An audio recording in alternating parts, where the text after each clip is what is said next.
Welcome to this guided Chanukah meditation.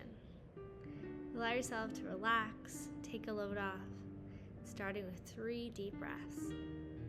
Breathing in through your nose and out through your mouth, making sure your exhale is longer than your inhale. Notice your body naturally settle, maybe a yawn, maybe your shoulders drop.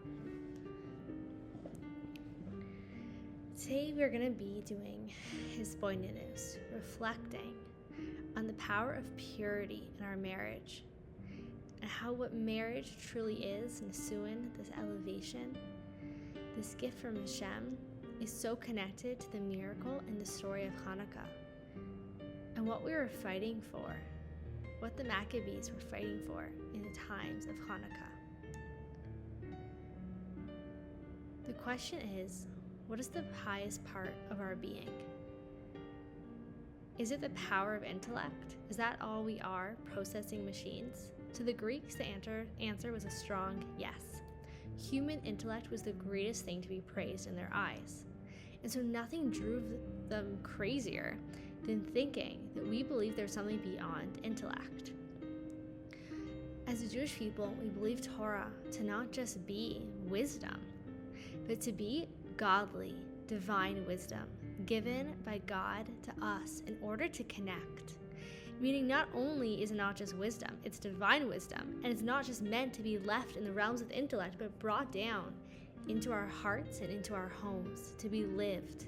The purpose of this divine wisdom is the intimacy, the connection that we can experience with God through it.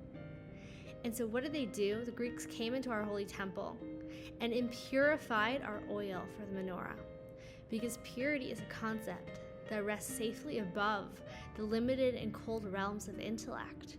Purity is a concept that transcends intellect. It's connected to the sphere of Keter, which unifies the higher worlds and the lower worlds, our human experience and the godly realms. And so the miracle of Chanukah is that we were able to find and look and search for this pure jug of oil. There could have been a leniency that we could have said, okay, we just got the temple back and we'll light without the purest of oils. But we knew that this is what the victory truly was, that we were fighting for purity, we were fighting for divine connection, we were fighting to say that our Torah is so much more than just wisdom. It's divine. And so we searched and we found that jug of pure oil that had been sitting there waiting for thousands of years for it to be used in this moment. Taking a nice deep breath and bringing this inner. How does this connect to my marriage? Marriage is a mitzvah. It transcends intellect completely. And what is one of the special mitzvahs that connects a husband and wife is the mitzvah of purity, of taras mishpacha, of mikveh. This is how a bride goes from singlehood into marriage the night before a wedding, is with the pure mikveh waters.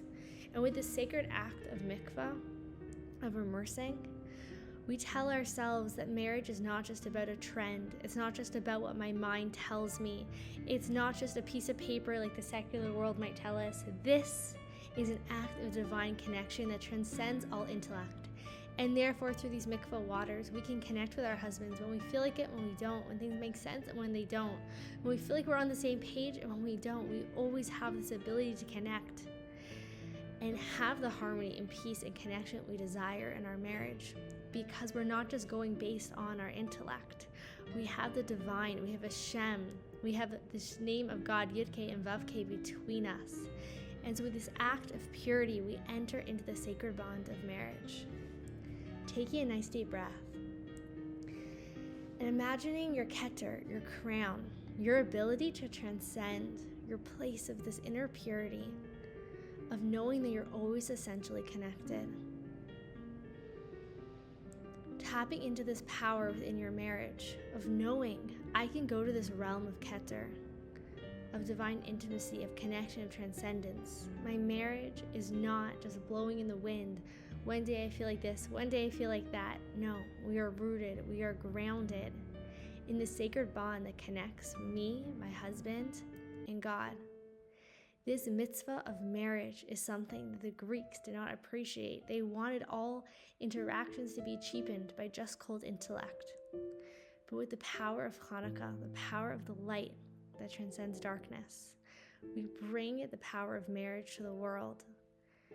Taking a nice deep breath and knowing that the purity, the beauty, the simplicity, the connection, the peace that you bring in your marriage, that hard-earned peace, is a light that illuminates any darkness in the world. The light of Shalom Bayis in your home can transcend any darkness, any challenge that might come. And know this is one of the greatest lights onto the nations, is the joy, the peace, the connection, the purity that you experience in your marriage.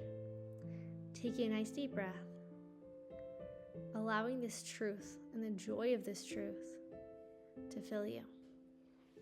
Thank you.